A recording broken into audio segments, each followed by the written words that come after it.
We're now in week 9 of the course, and these are the PowerPoints that have no exam questions directly related to them.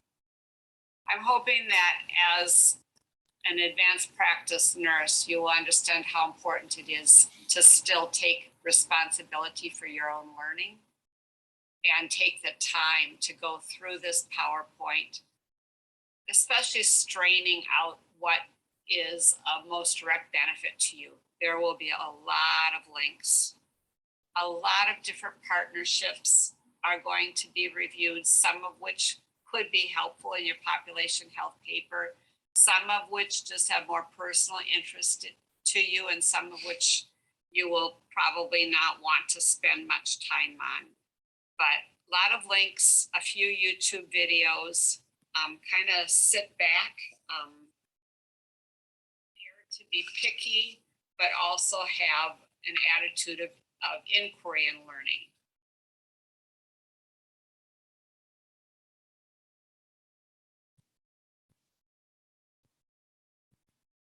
There are going to be many links in this PowerPoint. I'm hoping that you will go through this quickly the first time, that you'll open up some of the links that just appear the most interesting to me, but you will especially concentrate on the ones that will fit into finishing up your population health paper, because there's a lot in this PowerPoint that will fit into that part of the paper where you're talking about what are the initiatives that have been successful, who has tried what, and how is it working across the US.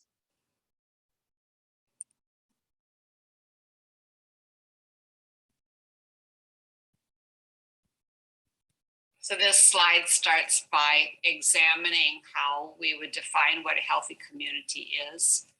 And especially it concentrates on the fact that that might have a different perspective from the part of the patient or the people living in the community than it does from the healthcare institutions or clinics that are in that community trying to provide the care.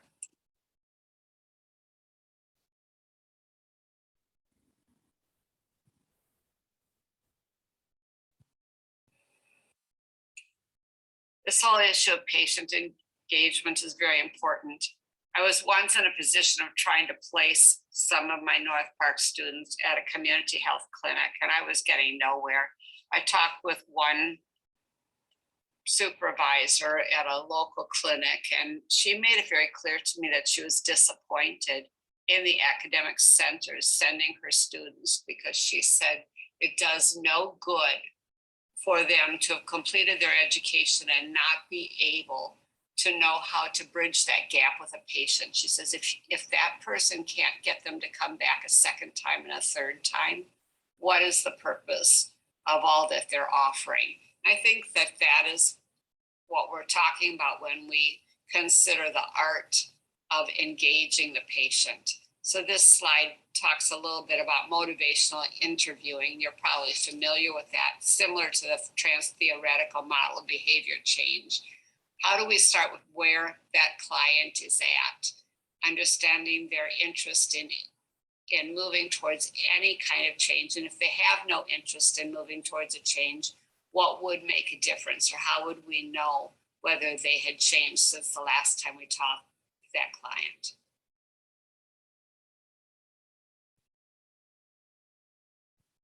Again, building and tracking relationships must occur. Point here is that's foundational, and without this, nothing else can happen after that.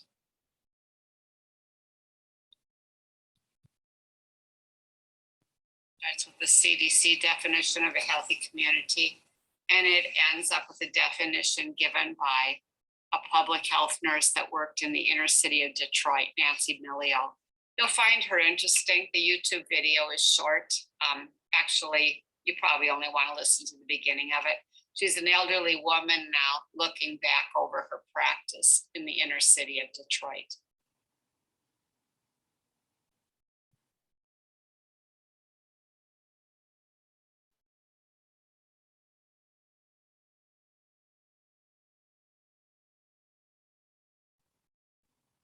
So this slide is a graphic that once again looks at the socio-ecological model of what's determining health.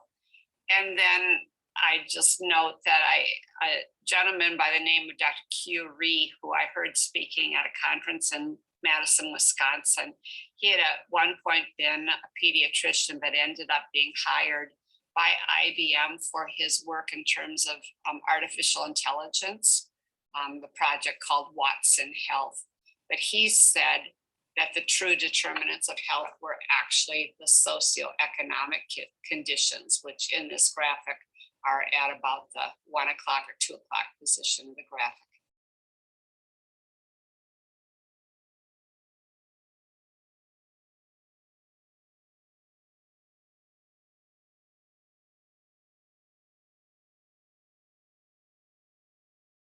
Slide introduces what is fundamental for working with community members on advancing their health.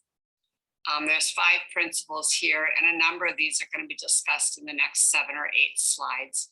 We're going to start with community-based participatory research, which I've mentioned earlier in the course.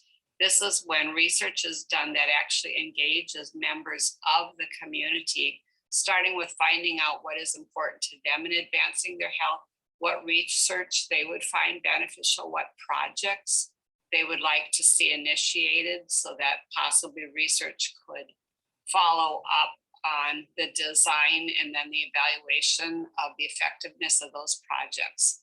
So that is community-based participatory research, or CBPR, and there's a YouTube video on the next PowerPoint slide.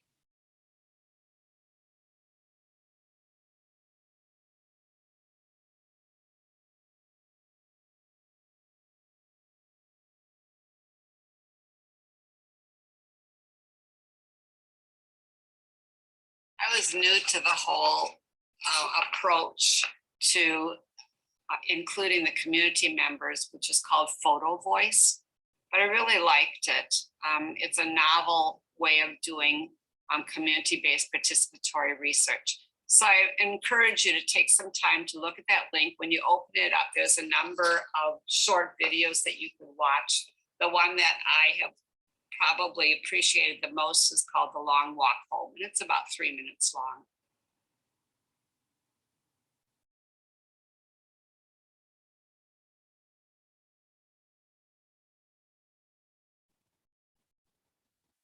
The approaches that are listed on this slide are a little bit different. Assets-based community development, or ABCD, recognizes that sometimes we are only focusing on the needs of a community, but it's important to also be aware of what the strengths and the capacities of that community are in order to advance their own health. So that's assets-based community development. Appreciative inquiry is a little bit similar because it's talking about really appreciating the full palette that is available within the members of a community and how they could work together collaboratively to improve the social ecological model of health in their neighborhood. And religious health assets mapping is probably more important in some communities than others, but it is using appreciative inquiry to understand where religion, where the church, the experience within the church, the history of religion in that culture, and how that has impacted the health of the community.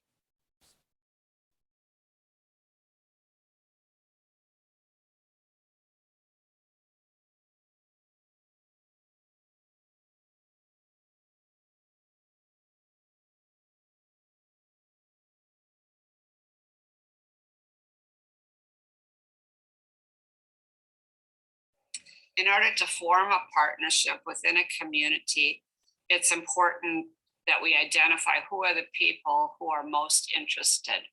We're going to call them stakeholders. They're the people or the organizations that are actually have the strongest investment in the interest or in the issue.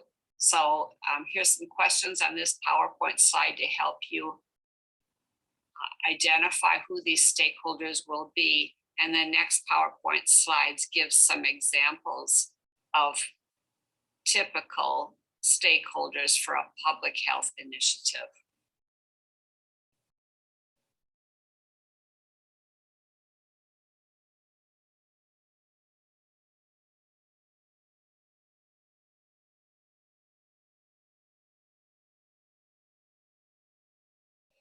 These PowerPoints from slide 21 to 35 include a pretty extensive list of initiatives that have been done at the federal or the state, or some of them we even end up with Healthy Chicago at the local, city, municipal level.